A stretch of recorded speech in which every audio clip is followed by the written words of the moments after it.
I didn't know what I was getting into. That's how I feel.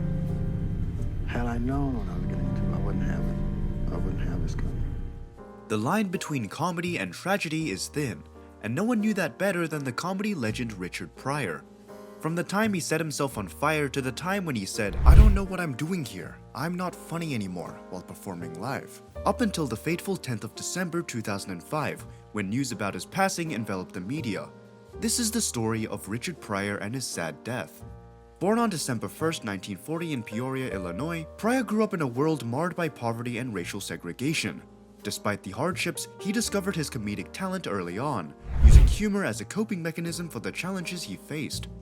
In the early 1950s and the early 1960s, Pryor embarked on his journey into the world of stand-up comedy, leaving behind the familiar city of Peoria in the pursuit of his dreams. He honed his craft in small clubs and theaters, drawing inspiration from mentors like Redd Foxx and Paul Mooney, who recognized his potential and encouraged him to embrace his unique voice and comedic style. As Pryor's star began to rise, he found himself confronting both internal and external obstacles. Struggles with addiction and self-destructive behavior threatened to derail his career, while societal pressures and expectations placed additional burdens on his shoulders. All of this came crashing down on him when he decided to do the unthinkable.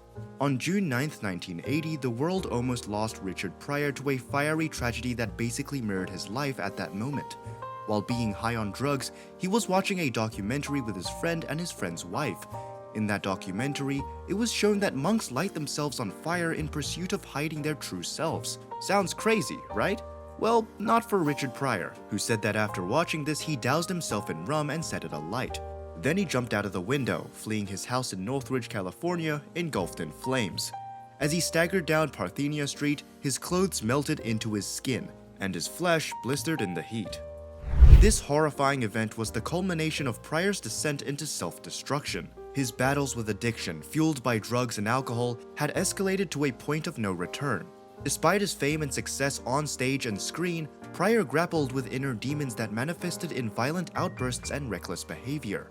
The incident on June 9th was a wake-up call, as it showed him that his life is in fact a lot more important to him than he thought. This realization came to him as his doctor at the time gave him a 33% chance of surviving the incident. I watched myself on TV. They said I was going to die. Despite suffering severe burns covering 50% of his body, Pryor survived against the odds, enduring agonizing treatments and surgeries. Rumors swirled about the cause of the fire, but whether accidental or intentional, the incident laid bare Pryor's struggles and vulnerabilities. Yet in all of his darkness, there was hope. Pryor emerged from the ashes, determined to overcome his demons and rebuild his life. The road to recovery was long and emotional, but Pryor's resilience shone through. With the support of loved ones and the determination to confront his inner demons, he set his mind on healing his body and soul, hoping to achieve the redemption in the end. It's safe to say that his near-death experience served as a turning point in his life. One can say that it was a moment of reckoning that propelled him toward a path of sobriety and self-discovery. Though scarred by the fire, Pryor came back stronger, his spirit unbroken, and that can be confirmed by listening to him after the incident. As we said, this man knows the thin line between tragedy and comedy. He was cracking jokes left, right, and center, comparing himself to a match lit on fire. This showed that Pryor would remain resilient, using his platform to address issues of race, politics, and social injustice, using his humor and multiple platforms as weapons. But everyone has their prime, and unfortunately, this incident was a bit too much for him. The signs that Pryor's best days were behind him were soon to appear.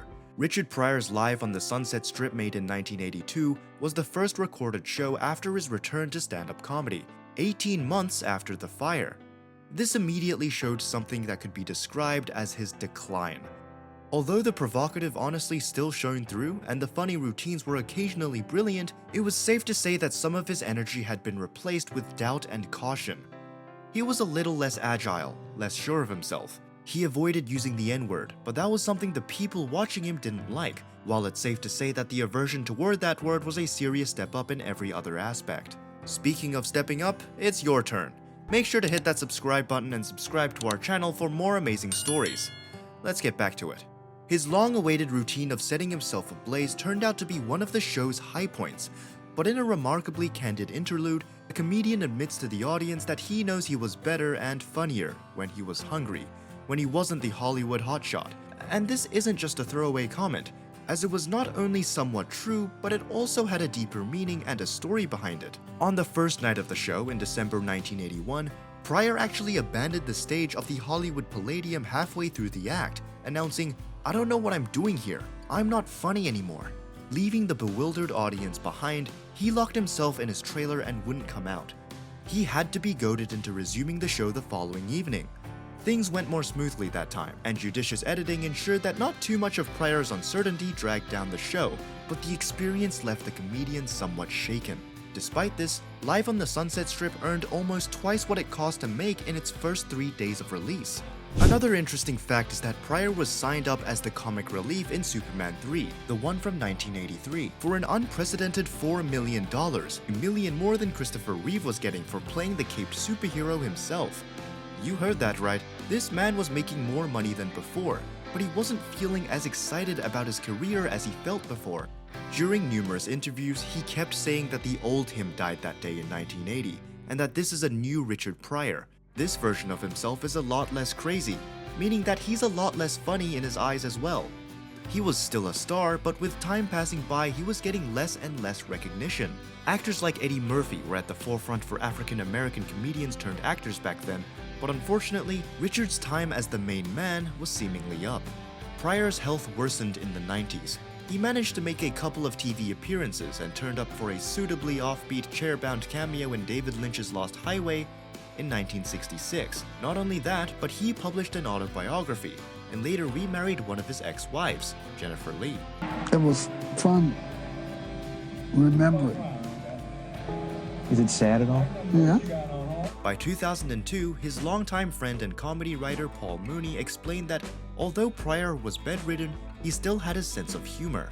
His wife Jennifer Lee took charge of all of his platforms. Pryor was no longer lucid enough to give interviews or even articulate his own comments. It was a time when Pryor battled with the shadows of his past and the toll they took on his body. His body had become ravaged by the flames of addiction and the scars of a truly crazy life. Diabetes claimed much of his vitality, leaving him frail and vulnerable. Yet, even then, Pryor's spirit remained resilient. He faced each day with a mixture of courage and resignation, grappling with the demons that haunted him and finding relief in laughter, as many of his fans did as well. It was a somber afternoon on December 10, 2005, when the news broke that Richard Pryor had passed away. He had a third heart attack at his house in Los Angeles. After his wife's failed attempts to resuscitate him, he was taken to a local West Side hospital, where he was pronounced dead.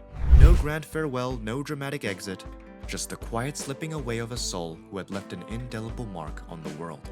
Richard Pryor passed from this world with the same grace and humility in which he had lived, as a man of contradictions, complexities, and a boundless talent. Though his voice may have been silenced, it still echoes through time, making us laugh even today.